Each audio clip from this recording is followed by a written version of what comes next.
Hello guys, আসসালামু আলাইকুম। আমি জামাল। দীর্ঘ অনেক দিন পরে আবার আপনাদের মাঝে আসলাম। যাই তো অনেক দিন ধরে আপনাদের মাঝে ভিডিও দেওয়া হয় না। তো আপনারা ভাই কেমন আছেন অবশ্য কমেন্টের মাধ্যমে জানাবেন। আমিও আলহামদুলিল্লাহ বেশ ভালো আছি। তবে মালদ্বীপের কিছু বিষয় নিয়ে আপনাদের মাঝে আবার কথা বলবো। প্রবাসী ভাইদের জন্য যারা আসতে চাইতেছেন, নতুন নতুন সিদ্ধান্ত নিয়ে যারা পাসপোর্ট জমা দিয়ে রাখছিলেন তাদের জন্য কিছু কথা বলবো। আমি আলোচনা করছিলাম এটি মাঝে মালদ্বীপের কি পরিস্থিতি, কি হতে চলছে আগামী দিনে, কি মালদ্বীপ কি খুলবে না কি আছে বিষয়। তো অনেকজনে বলছে মালদ্বীপ আর খুলবে না, আবার অনেকজনে বলছে যেহেতু ঈদের বন্ধ, নতুন সরকার আসলো, নতুন সরকারের এমপি মন্ত্রীরা সব কিছু ক্ষমতায় আসলো। তবে আগামী দিনে আশা করা যায় ইনশাল্লাহ এই 25-26 তারিখে বা এই মাসের ভিতরে একটা কিছু বোঝা যাবে ফলাফল। যার কারণে বললাম প্রচুর পরিমাণের মানুষ বাংলাদেশ থেকে টাকা পাসপোর্ট জমা দিয়ে রাখছে। তাদেরও একটা ব্যাপার স্যাপার আছে, না আসতে পারলে টাকা পয়সা বেড়াগো ব্যাগ দিতে হবে।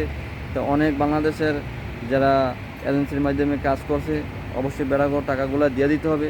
বা একটা চূড়ান্ত সিদ্ধান্ত ইনশাল্লাহ যাবে এই মাসের ভিতরে। তো এরকম একটা কিছু শুনতাছি। তো যদি খুইলা দেয় মালদ্বীপের সরকার, আশা করি তো আমাদের বাংলাদেশের বাইরের জন্য খুব ভালো হবে। আমরাও চাই দেশের উন্নত হোক, দেশের স্বপ্ন নিয়ে সবাই বিদেশে আসতে চায়, স্বপ্ন বাস্তবতা পূর্ণ করতে চায়, সবারই আশা। এই আশা বাস্তবতা পূর্ণ করতে হলে অবশ্যই দূরপ্রবাসে আসতে হবে, পরিশ্রম করতে হবে, শ্রম দিয়ে কষ্ট করে যার যার লাভবান, যার যার ভাগ্যমান, যার যার আশার শক্তি পূর্ণ করতে হবে। আর বাদ বাকিটা তো অবশ্যই উপর আল্লাহ খুব ভালো জানে কার ভাগ্যে কী লেখা আছে। কিন্তু আমাদের চেষ্টা অবশ্যই আমাদের করে যেতে হবে। এইটাই এইটাই নিয়ম মানুষের প্রতিদিন।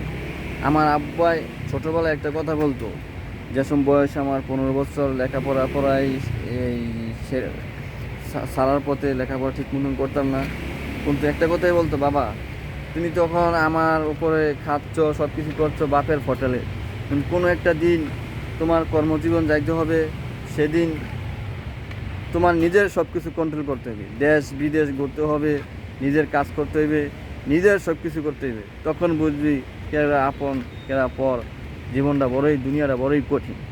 তো এইটাই, দূরপ্রবাসে অনেকই কষ্ট স্বীকার করে আসতে হইব।